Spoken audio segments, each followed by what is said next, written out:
Saturday, October 21st, 2017. Welcome to the X List. So just for the clarification, I don't have my camera purposely this fucking blurry. This is not season 1 RuPaul Drag Race filter. It's just, okay, so I'm going to show you. So this is, the auto balance is what this is, okay? So if I do this, then it will focus and give you everything, okay? But I'm not going to do my vlog like this. And I'm not trying to, like, mask all that. It's just, that's just what happens with the unless I back up, like, hella far. I don't know how far. But even that, it's still kind of blurred out. So unless I do this and, like, literally hold it, which I'm not hosting my vlog like this. I'm just not doing it. But at any rate, I'll do my best. But I don't know how to lock it. Like, if I knew how to lock that, I would fucking lock it. But I don't know how to lock it. So let's move on to more important things. I missed last week's vlog. And I missed a lot of shit going down. I have had quite interesting past 2 weeks, to a point where I just really couldn't deal with a whole lot of stuff, and I still am, like, kind of dealing. The problem is, and I already identified this as my issue.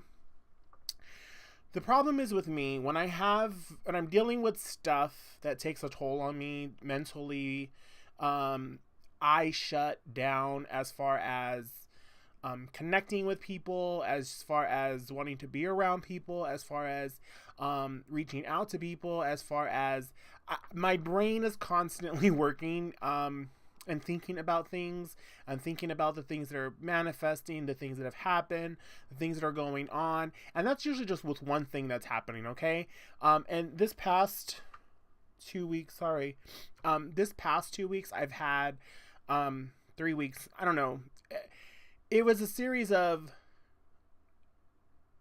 3 weeks. 3 weeks. Which led to me not posting a video the past 3, I don't know. It doesn't matter, at any rate. So, as those of you who may follow me or know or have paid attention, I lost 2 friends, dear friends, that go back to the Express days, Deja Vu days, 708 days, and meaning longtime friends, and it was a lot. Now the passing of anyone is a lot. The passing of people you were close to and have fond memories of, that you were kind of grew up with, is a little bit much. And I know that, and I people have reached out to me, and, like, it is someone said to me, that's the worst part about getting older, is you are going to experience that. And it's true, but it doesn't make it any easier. I guess so. I don't know. I'm not the only person in this world that's lost people. That's the thing I have to understand. And, they always say that people are in a better place. I understand all that, but it doesn't mean that it doesn't hurt, and it doesn't make you start thinking of all the memories that you do have of the people and all that fun stuff. So we'll get back into that in a minute. So prior to me finding out about my friend's passing, I had an incident where it really just fucked me up. And I say fucked me up where mentally it broke me. Like, I haven't experienced hatred.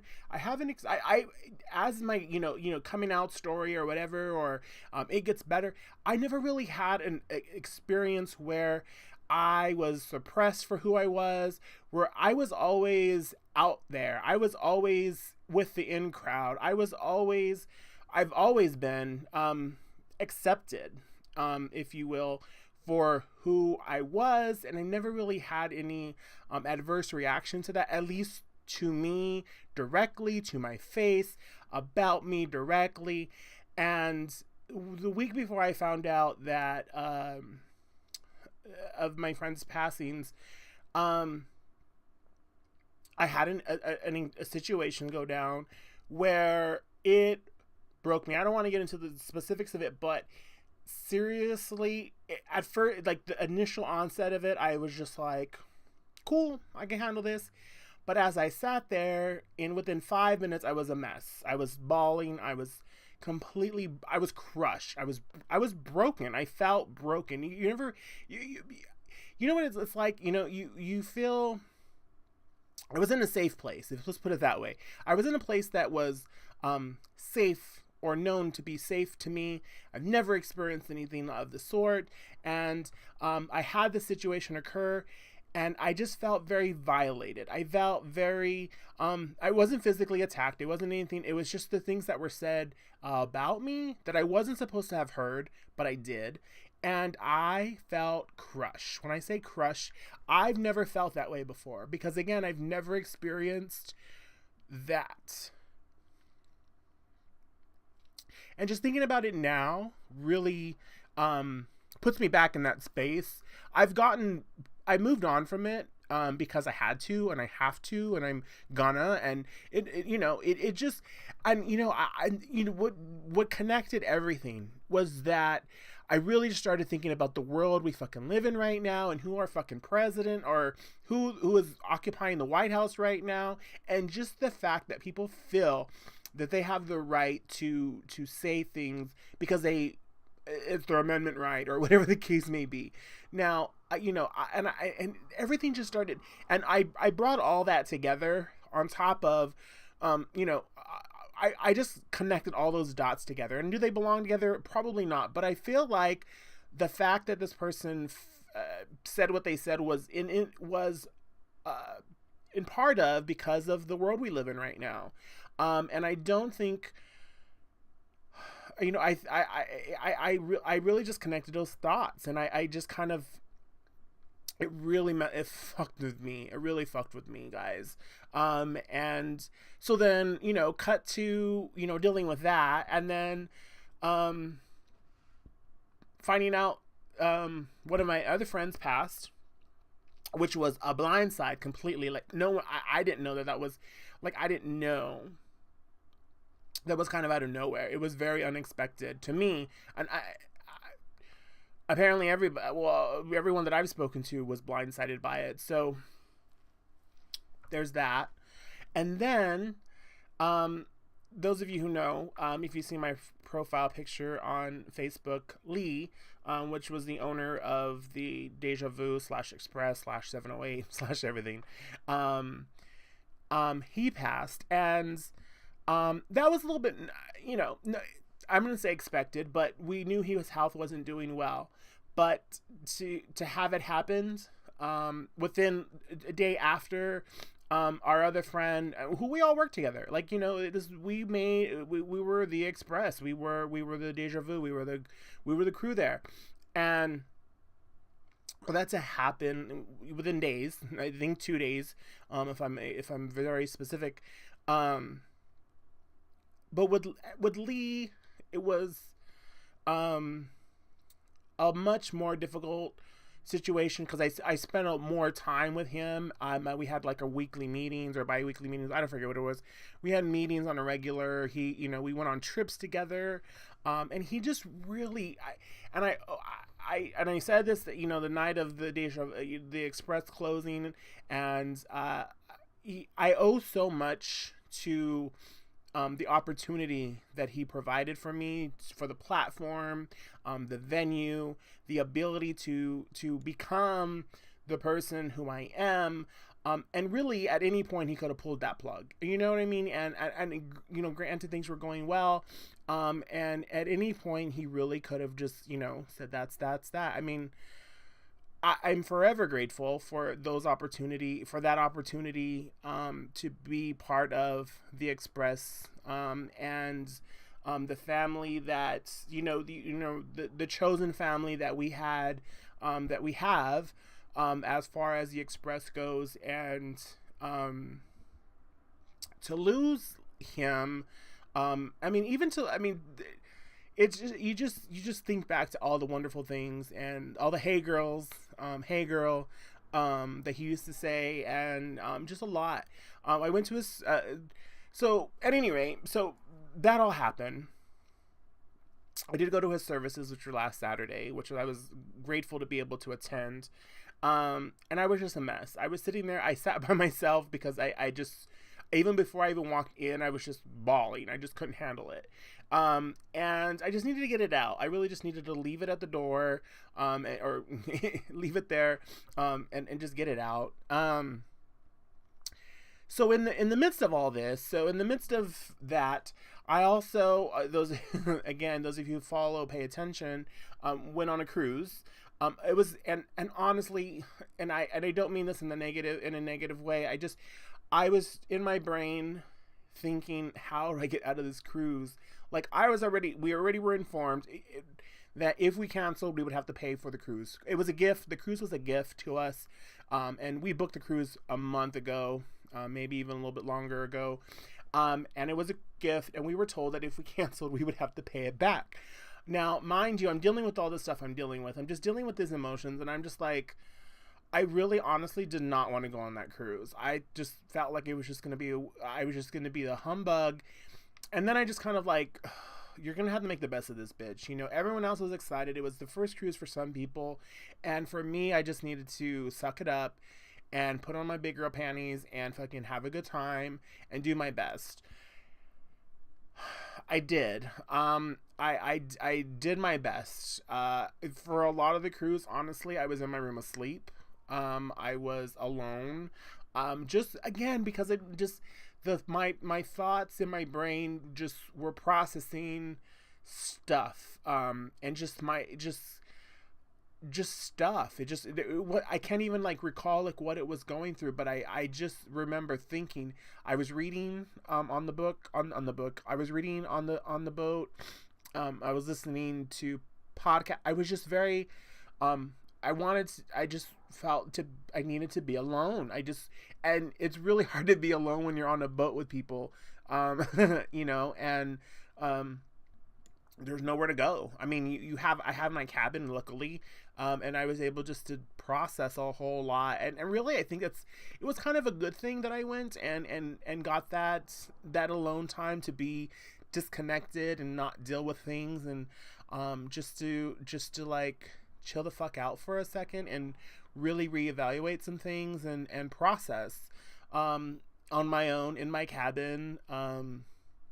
I mean, granted, I had a great roommate, Bradley, and he was in and out throughout the cruise, mostly out, which is, I mean, I'm not complaining because, again, I just really wanted to be alone. And I'm not that person to be like, I need to be alone, get out. Like, I'm not that person.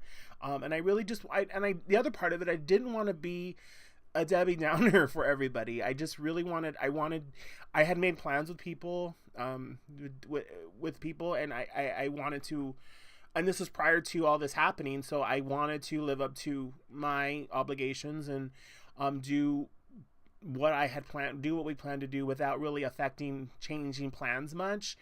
So I held up my end of the bargain, but when I was down, like I was down. And it sucked because I really, one of my friend's funeral services were on Tuesday. I was on this boat. I couldn't attend. And I really just wanted to not be on the boat. I really just wanted to be back home. And it feels so, it's a bad feeling. It's a bad feeling. And I felt bad not being there. And again, luckily I got to attend Lee's services on Saturday. Which I had, and I was just hoping that his services would not be, while I was on a boat somewhere, and I just really, really hoped that wasn't the case. And, Saturday came, and still since then, I just kind of been like, I wouldn't say not okay. I'm fine. I'm a strong individual. I know that. And it takes a lot to break me, and I feel like I broke a little bit, and I'm not all the way, but enough to deal with, life, death.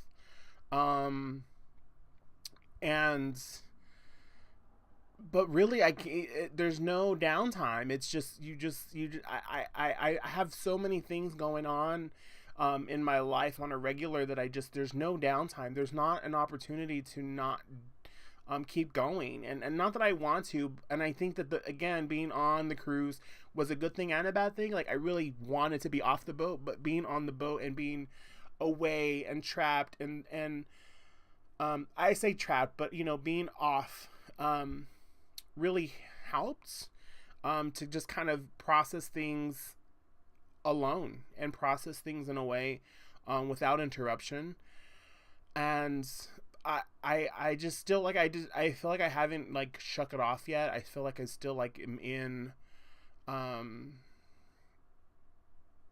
the mourning phase, but also the incident that happened prior to, I just really am not done with that. My brain is still harping on that, and really just kind of like, I feel like there's something more. I feel like there's something more. There's more to it. There's more to me. There's something to be done with that. And I don't know that I've achieved it yet. I don't know that it's been put to rest. I don't know that it's been handled in the right way. It's just it's like a lingering situation that I just am still processing, and it's done. What's done is done, but it's not done. And I just, like, but again, at the same time, life is happening. And it's difficult. So I just wanted to come on here because I shut down. So there's a lot of things that I don't say, and I don't share, and I don't say to people, and I don't reach out. It's just because that's just how I deal. And this is, for me, a venting situation, and to be able to reflect on this later, but to share it with you guys, because it's okay to not be okay sometimes. And you just pick yourself up and be stronger in the future, and that, don't rush that process, and that's how it goes. So yeah, I just wanted to put that out there, because I know everyone goes through things, and although, again, I try to put on a strong front as much as I can, this past 3 weeks has really been a difficult one, that I really, instead of putting on the strong front, I think I just kind of retracted, if you will, and just kind of trying to deal to the best of my ability without and the other part is, I'm not that person who wants the oh, poor baby. I'm not that person. I'm not that. I've never been that person, I don't believe. And I think that that's the part where I have to go and process things on my own, and and again, my brain is constantly thinking about these situations, or situations that I'm dealing with. And sometimes it affects other people because I'm not focused, I'm not present, I'm not where I need to be mentally and ready to, like, deal. And so it affects things, and sometimes you just gotta take care of yourself first, and really get down to it.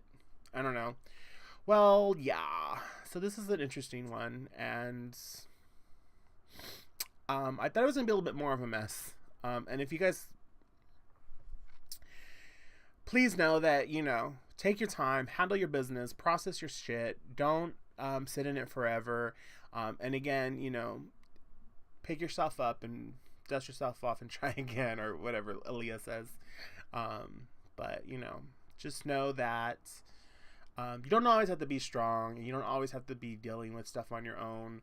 Even though you might choose to, or I choose to, it's okay. And I'm still alive. I still have my health, and I'm still here.